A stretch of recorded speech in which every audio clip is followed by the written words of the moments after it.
सभी को नमस्कार। मैं हूं डॉक्टर GS ठाकुर। आज हम लोग चर्चा करने वाले हैं कि मध्य प्रदेश में जितने भी इंजीनियरिंग कॉलेज हैं इसमें एडमिशन की प्रक्रिया वर्ष 2020 की क्या होगी, इसमें एडमिशन कैसे लेंगे। जो हमारे मध्य प्रदेश के डिफरेंट इंजीनियरिंग कॉलेजेस हैं इसमें एडमिशन की प्रक्रिया स्टार्ट होने वाली है। तो जितने भी छात्र जो भी इंटरेस्टेड हैं, जिन्होंने अपना 12th कर लिया है और जिनका बैकग्राउंड PCM रहा है, तो जो बहुत दिनों से इंतज़ार कर रहे थे, अब इंतज़ार की घड़ी ख़त्म हो चुकी है।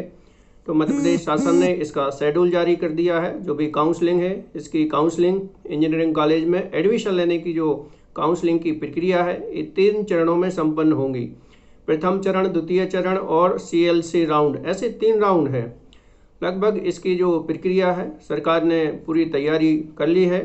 तो इसकी जो प्रथम चरण की प्रक्रिया है इस पे हम बात करेंगे, द्वितीय चरण की प्रक्रिया है उस पर बात करेंगे, CLC का जो प्रक्रिया है उस पर भी बात करेंगे। तो सबसे पहले बात करते हैं कि इसमें एलिजिबिलिटी क्राइटेरिया क्या है। इंजीनियरिंग में एडमिशन लेने के लिए आपको PCM से 12th किया होना चाहिए और आपने जो भी 12th करा है उसका परसेंटेज मार्क्स कम से कम 45% से पास कर ली हो परीक्षा। और जो SC ST OBC के स्टूडेंट हैं इनके लिए इसमें रिलैक्सेशन है, 40% तक इनके लिए मार्क्स की ज़रूरत पड़ेगी। तो जो प्रथम चरण है इसमें इंजीनियरिंग कॉलेज में एडमिशन लेने का या जो काउंसलिंग की प्रक्रिया है, इसमें मुख्यतः 3 चरण होते हैं। जो एडमिशन की प्रक्रिया है इसमें मुख्यतः 3 चरण होते हैं। पहला चरण होता है आपको रजिस्ट्रेशन कराना, द्वितीय चरण होता है आपको चॉइस फिल करना और लॉक करना, और उसके बाद जो थर्ड चरण है उसमें आपको अलॉटमेंट लेटर मिल जाता है और आपको कॉलेज में रिपोर्ट करना होती है। तो ये इस प्रकार से 3 चरणों में आपका काम हो जाना चाहिए या एडमिशन मिल जाता है। तो हम बात करते हैं प्रथम चरण की। प्रथम चरण में जो मध्य प्रदेश शासन है, इन्होंने जो स्टूडेंट जिन्होंने JEE मेंस का एग्ज़ाम पास कर लिया है या उनके जो भी मार्क्स हैं उन मार्क्स के अकॉर्डिंग आपको कॉलेज मिलेगा। तो JEE मेंस की स्टूडेंट और TFW क्या है, इसमें जो आपका ट्यूशन फी वेवर स्कीम भी है, तो इसमें इसका फ़ायदा लोगों को मिलेगा। तो जो प्रथम राउंड है इसमें वही स्टूडेंट एलिजिबल हैं, भाग ले पाएंगे जिन्होंने JEE मेंस का एग्ज़ाम दिया हुआ है। तो उन्हीं का जो रोल नंबर है, जो JEE का रोल नंबर है, उसको आपको जब रजिस्ट्रेशन कर रहे होंगे, प्रथम जो चरण है आपका रजिस्ट्रेशन की प्रक्रिया का, उसमें आपको जो JEE मेंस का रोल नंबर है उसको इंसर्ट करेंगे, इंटर करेंगे। तो आपका जो बेसिक डिटेल है जो JEE एग्ज़ाम में भरा था वो वहाँ से ऑटोमेटिक यहाँ पर फैच हो जाएगा, आ जाएगा। बाकी कुछ इन्फॉर्मेशन रहेगी उसको आपको फिल करना है। तो इसका जो टाइमिंग दिया हुआ है बड़ा अच्छा, आपको नोट करने वाली चीज़ है कि रजिस्ट्रेशन की प्रक्रिया स्टार्ट हो रही है आपका 22 सितंबर से लेके आपकी ये रहेगी 5 अक्टूबर तक। ये आपको ध्यान रखना है इस डेट का। तो इसका न्यूज़पेपर में भी आया है, नेट पे भी है, जो आपकी DT की साइट है उस पर भी इसकी इन्फॉर्मेशन अवेलेबल है। तो रजिस्ट्रेशन का जो टाइमिंग है या रजिस्ट्रेशन का जो ड्यूरेशन है 22 सितंबर से लेके 5 अक्टूबर तक रहेगा। इस ड्यूरेशन में आप अपने घर से भी रजिस्ट्रेशन कर सकते हैं। आपकी यदि मोबाइल डिवाइस अच्छी है, उसमें नेट चलता है, उससे भी आप रजिस्ट्रेशन कर सकते हैं। आपके घर में यदि लैपटॉप है, कंप्यूटर है, तो वहाँ से भी आप रजिस्ट्रेशन कर पाएंगे। आपको जो भी इंफॉर्मेशन है उसमें फिल करना है और रजिस्ट्रेशन कर लेना है। इसके बाद जो द्वितीय स्टेप इसमें आता है कि यदि आपने कुछ इसमें गलती कर दी है तो उसको सुधारने के लिए इसमें एडिट का भी ऑप्शन है। तो एडिट के लिए आपको 4 तारीख और 5 तारीख का टाइम मिलता है। इसमें 4 और 5 अक्टूबर तक आप इसमें क्या कर सकते हैं, सुधार कर सकते हैं। इसके बाद जो अगला स्टेप आता है, अगले स्टेप में आपको जो भी कॉलेज लेना है, कौन सी सिटी में लेना, कौन सा कॉलेज लेना, कौन सी ब्रांच लेना है, इसमें आपको चॉइस फिल करना है। आपको अपनी पसंद का कॉलेज और ब्रांच चुनना है, उसमें टिक करना है। तो स्टूडेंट को यहाँ पर हड़बड़ी नहीं मचाना है, इसके लिए अच्छा टाइम लीजिए। एक ही दिन में पूरी चॉइस फिल ना करें, थोड़ा लोगों से चर्चा कर लें, बात कर लें, जिससे क्या होगा कि आपको अच्छे कॉलेज के बारे में जानकारी मिल जाएगी। और जब भी आप चॉइस फिल कर रहे हैं तो आप 4-5 कॉलेजेस को चूज करके उनको सेव करते जाएं। जैसे आपने 4-5 कॉलेज चूज कर लिए, फिर उसको सेव कर दें। इसमें आप मैक्सिमम चॉइस अपनी फिल करें।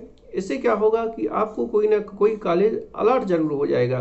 तो इसमें आपको मैक्सिमम कॉलेज चूज करना है और यहाँ पे बड़ी सावधानी रखना है। जो कॉलेजेस हैं इनकी पूरी इन्फॉर्मेशन आपका जो DTE का साइट है वहाँ पर इसकी पूरी लिस्ट रहती है, वहाँ से आप देख सकते हैं। तो सबसे पहले जब आप चॉइस फिल करने जाएं तो इसकी पूरी एक लिस्ट बना लें। आप एक हैंड रिटन इसकी लिस्ट तैयार कर लें कि आपको पहले कौन सा कॉलेज चूज करना, उसके बाद दूसरा कौन करना, तीसरा कौन करना। ऐसे आप करीब 150 कॉलेजेस की सूची बना लें, लिस्ट बना लें और सिटी वाइज भी बना लें। जिससे आपको क्या होगा, जब आप नेट पे अपना चॉइस फिल कर रहे होंगे तो वहाँ पर आपको असुविधा नहीं होगी। और ऐसे छात्र जिनके घर पे नेट नहीं है, मोबाइल से आप इंफॉर्मेशन या चॉइस फिल नहीं कर पा रहे हैं, तो आप जो इंटरनेट कैफ़े है वहाँ जाके कर सकते हैं। यदि आपको उतना भी नहीं आता है तो जो इंटरनेट कैफ़े चलाते हैं वहाँ पर ऑपरेटर रहते हैं, वो आपकी मदद कर सकते हैं, वो आपकी चॉइस फिल कर देंगे। लेकिन इसमें टाइम ज़्यादा लगता है, तो हो सकता है कि वो जो ऑपरेटर है वो जल्दी बाजी करके आपकी जो चॉइस है उस पर ज़्यादा ध्यान ना दे के वो अपने अकॉर्डिंग चॉइस को फिल कर दे, तो आपको असुविधा हो सकती है। तो आपको इस चीज़ का बड़ा ध्यान रखना है। जो चॉइस फिलिंग वाला स्टेप है इस पे ज़्यादा टाइम दीजिए और इसको लॉक मत करिए। जब आपके 4-5 दिन बचे इसको चॉइस लॉकिंग का, तब आप लास्ट में करें। जिससे आप क्या होगा, बार बार इस चॉइस को आप ऊपर नीचे कर सकते हैं। जो पहले कॉलेज चूज करा था, यदि उसकी रैंक कम है, यदि उस सिटी में आप एडमिशन नहीं लेना चाहते तो आप उसको नीचे कर लें।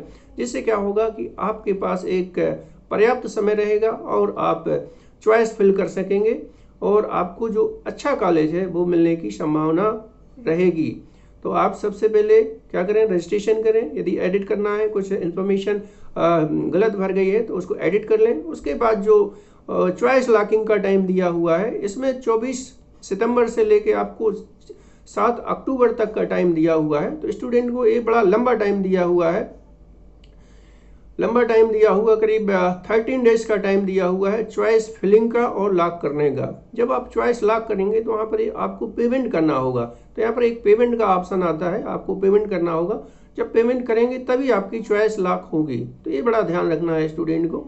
तो आप चॉइस लॉक कर दें। इसके बाद आपका जो जितना इसका टाइम खत्म हो जाएगा, फिर जो गवर्नमेंट ऑफ मध्य प्रदेश है इसकी पूरी एक लिस्ट जारी करेगी, जो कॉमन मेरिट लिस्ट है। तो वेबसाइट पे आपकी लिस्ट मिल जाएगी कि आपकी रैंक कहाँ है, आप कहाँ बिलोंग्स करते हैं या कहाँ स्टैंड करते हैं अपनी मेरिट लिस्ट में। उसके अकॉर्डिंग आपको जो प्रदेश के कॉलेज हैं आपने जो भी चूज करा होगा, आपको मोटा जानकारी हो जाएगी कि ये पर्टिकुलर कॉलेज आपको मिल जाएगा।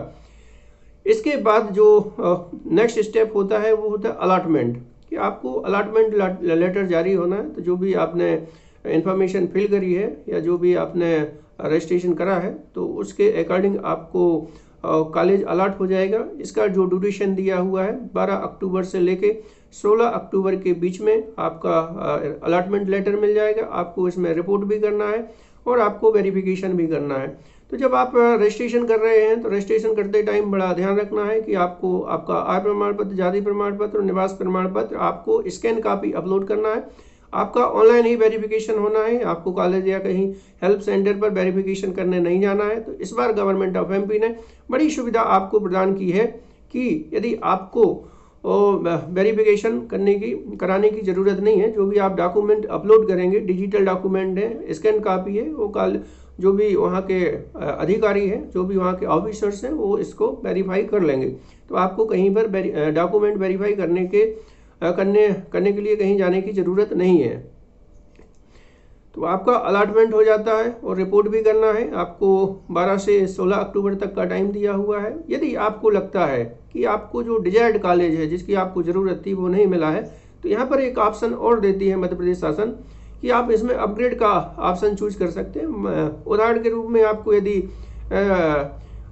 SADI विदिशा कॉलेज मिल जाता है, आप चाहते हैं कि हो सकता है कि मेरे नंबर अच्छे हैं और मुझे MITS या GSITS या और कोई अन्य कॉलेज मिल सकता है, तो आप यहाँ पर जो कॉलेज मिला हुआ है उसके बाद भी यहाँ पर अपग्रेड का ऑप्शन मिलता है, आप अपग्रेड कर सकते हैं। तो अपग्रेडेशन का टाइम भी आपको यहाँ पर दिया हुआ है, 12 अक्टूबर से लेके 16 अक्टूबर तक का टाइम दिया है मध्य प्रदेश शासन ने।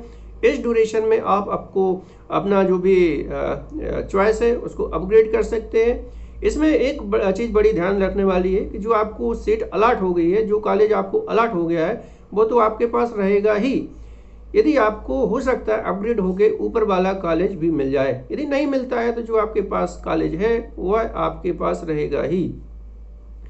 इसके बाद जो अलॉटमेंट का टाइम है, जिन्होंने अपग्रेड करा था तो उनके लिए फिर यहाँ पर और थोड़ा सा टाइम दे दिया जाता है। आपको 19 अक्टूबर से लेकर 23 अक्टूबर का टाइम और मिलेगा, जिससे आप क्या कर सकें, कॉलेज में जाके एडमिशन ले सकें और बाकी चीज़ें आप कंप्लीट कर सकें अपनी एडमिशन की प्रोसेस।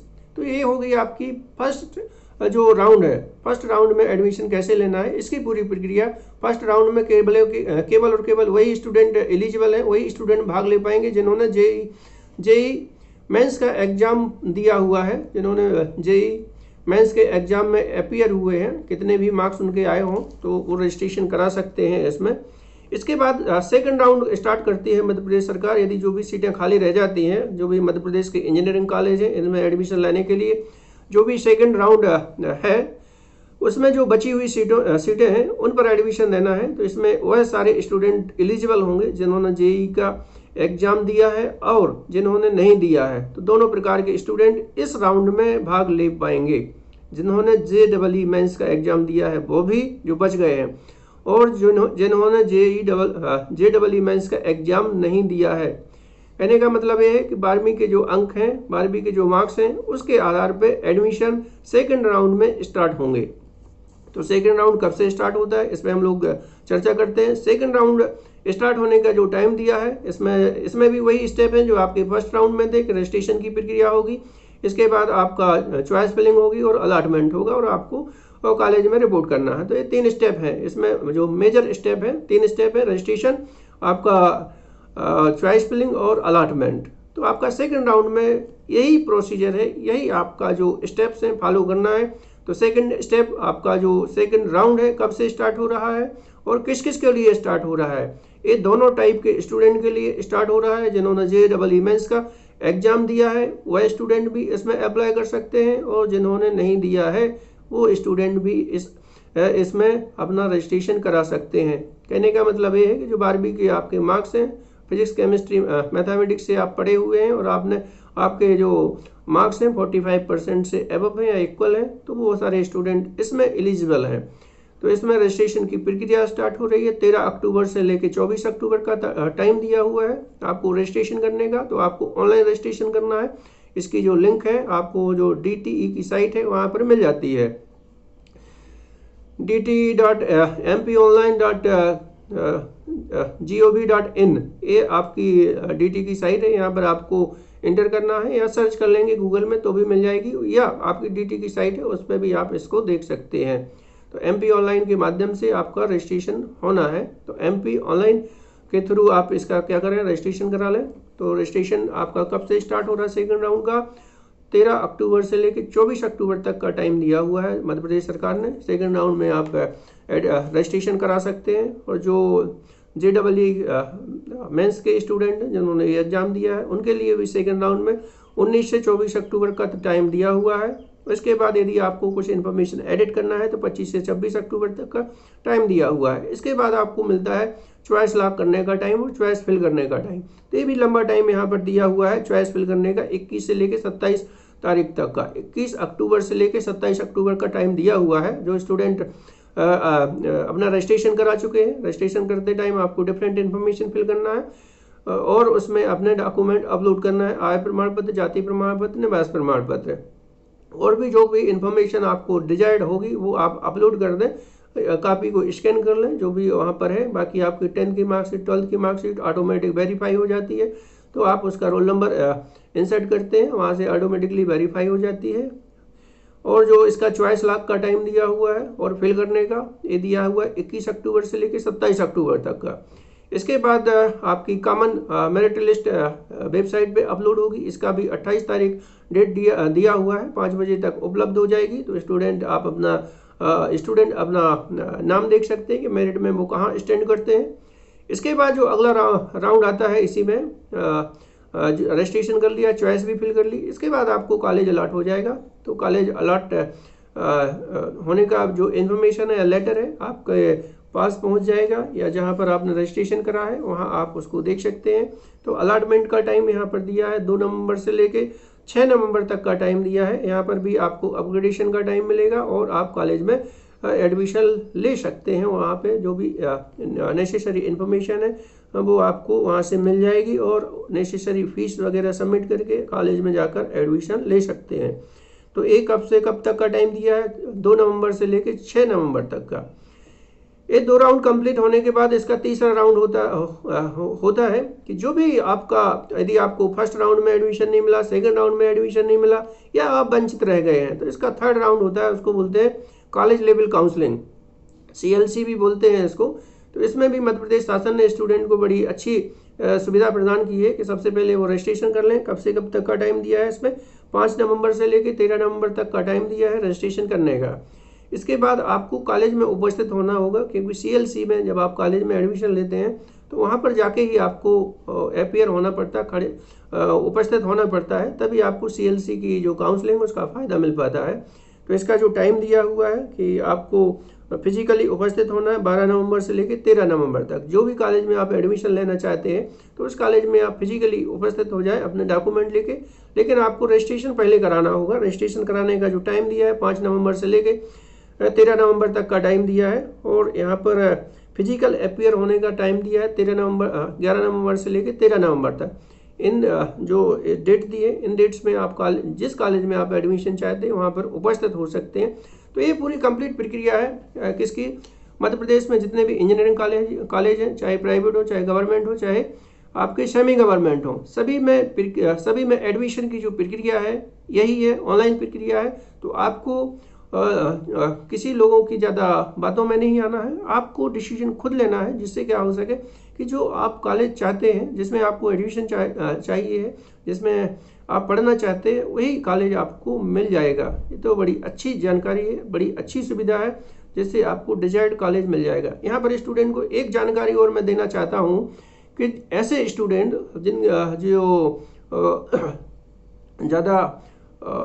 जिनकी फाइनेंशियल पोजीशन अच्छी नहीं है, जो फाइनेंशियल रूप से स्ट्रांग नहीं है, उनके लिए मध्य प्रदेश शासन बड़ी अच्छी सुविधा प्रदान करती है, जिसको बोलते हैं TFW, जिसको बोलते हैं ट्यूशन फी वेवर।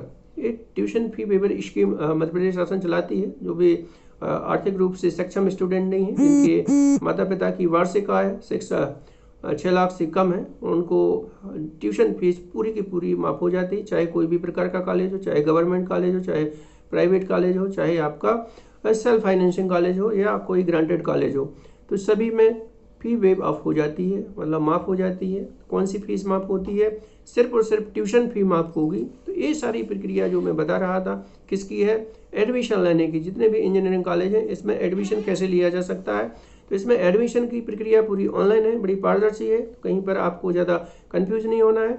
और बाकी चीज़, यदि कोई जानकारी आपको समझ में नहीं आ रही, कोई प्रॉब्लम हो रही है, तो यहाँ पर जो DT की साइट है, इसमें डिफरेंट टाइप के जो हेल्प सेंटर्स हैं उनके पूरे नाम दिए हुए हैं, और वहाँ पर कौन सा अधिकारी उस पर काम कर रहा है उसका भी मोबाइल नंबर दिया है, नाम भी दिया, मोबाइल नंबर दिया है। तो उनसे आप सहायता ले सकते हैं, बात कर सकते हैं, जानकारी ले सकते हैं, वो आपकी हेल्प करेंगे जहाँ पर भी आपको असुविधा होती है। और मोटी मोटी जो जानकारी आपको चाहिए, जो इसकी वेबसाइट है DT की, वहाँ पर जाके आप इंफॉर्मेशन ले सकते हैं, बहुत सारी जानकारी वहाँ पर उपलब्ध है। तो स्टूडेंट, बड़ा अच्छा सुनहरा अवसर है आपको इंजीनियरिंग में अपना करियर बनाने का।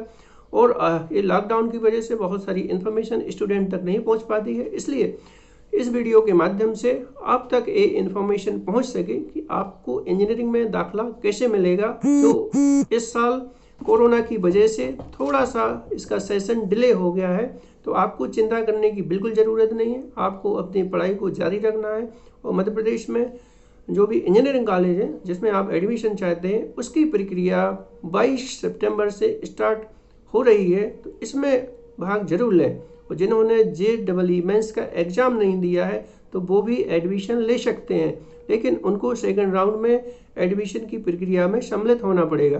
तो ऐसे सभी स्टूडेंट को यही मेरी संदेश है, यही मेरी जानकारी देना चाहता हूँ कि आप क्या करें, जो भी वेबसाइट है इसको देखते रहें और अपना एडमिशन ज़रूर लें, जिससे क्या होगा कि आपका जो साल है ये बच जाएगा और इंजीनियरिंग कॉलेज में आप दाखिला ले पाएंगे और आप पढ़ाई जारी रख पाएंगे। जय हिंद, जय भारत।